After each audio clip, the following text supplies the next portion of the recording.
Hello everybody, welcome back to another video. Hopefully you guys are all having a fantastic day, and this is going to be a bit of a different upload. We are nearing towards fall, whether you want to deny it or not. Most people want to deny it since summer is their favorite season, but you gotta keep it in our back of our heads that fall is nearing the day by day, and soon the fall cool temperatures will be among us.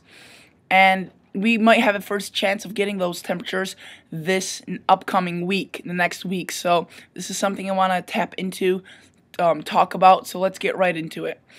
So as you can see right now, there's Hurricane Chris right there. And there's not much weather. There's a monsoon going on in the southwest. But otherwise, it's just very warm temperatures, above average. And since we're talking about temperatures here, let's go to 2-meter temp anomaly, which basically show you where it is above average or below average at a certain time at a given date, which is right here, Wednesday, June 11th, 2018, which is today. And you can see the blues mean below average, and the reds mean above average. So the darker the blues, here is the key to the chart. The darker the blues, almost to a pink, purple, the colder or below average it is. The hotter or darker the reds, or lighter, whatever you want to call these colors, the warmer above average it's going to be. So let's put this forward into time. You can see right now it's intermixed.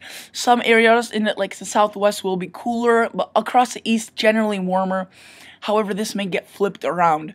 So as we continue towards this, you can see the heat still prevails, but the cooler conditions start kind of creeping in.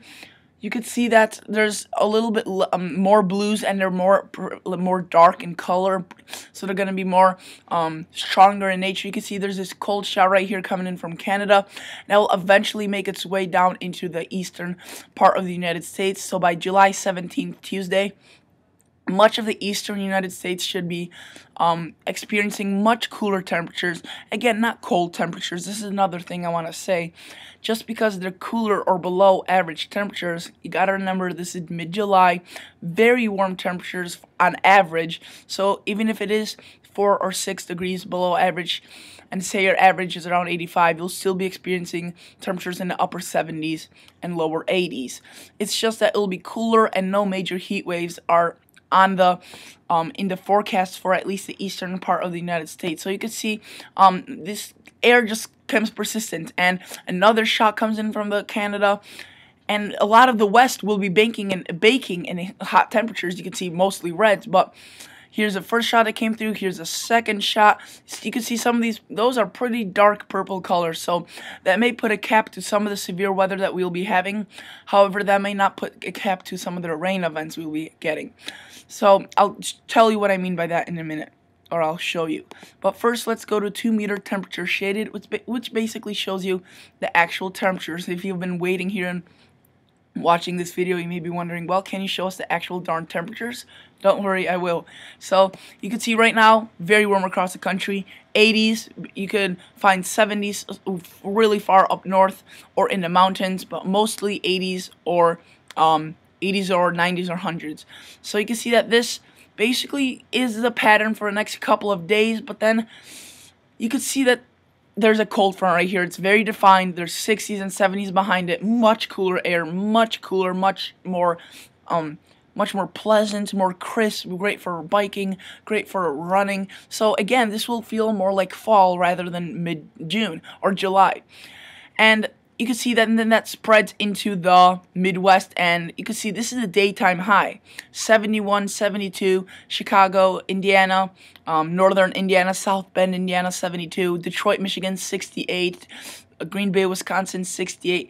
However, as you could see, the West is baking in hundreds. California might have some of the hottest temperatures yet of the season approaching them in the next couple of weeks. So again, you could see that usually, this is the awesome thing with weather, that if one part of the country is cooler than average, and usually the other part of the country is hot. At least that is for America, since the United States of America is a fairly large country, and it's just the pattern sets up like that it's usually a ridge right here, and then a trough down here, or it's opposite, and you know, that's how weather works in here. So you can see much cooler temperatures across the eastern half of the United States, much warmer across the west. So again, the eastern half of the United States has been baking in much warmer temperatures the past couple of weeks and months, so it is welcome relief.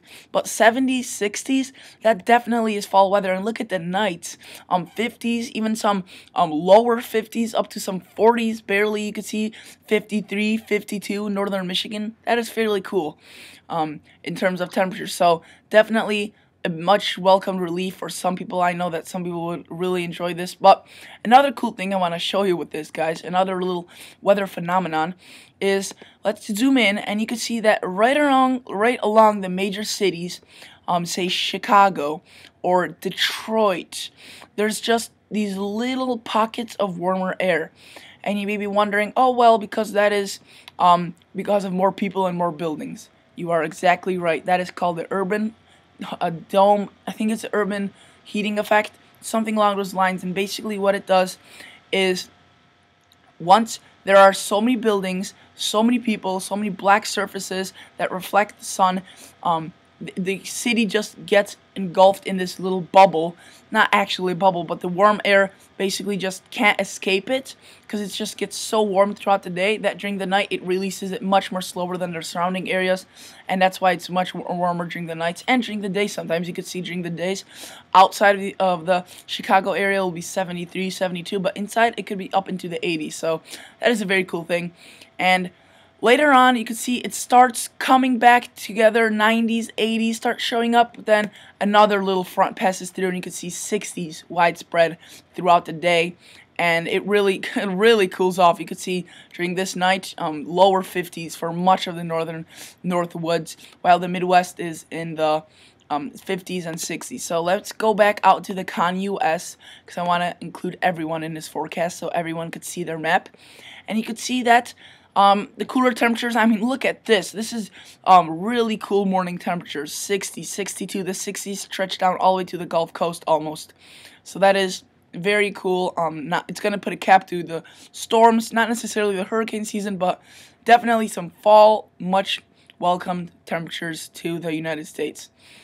And at least for me, because I don't like much too hot temperatures. However, a lot of people still enjoy the hot temperatures.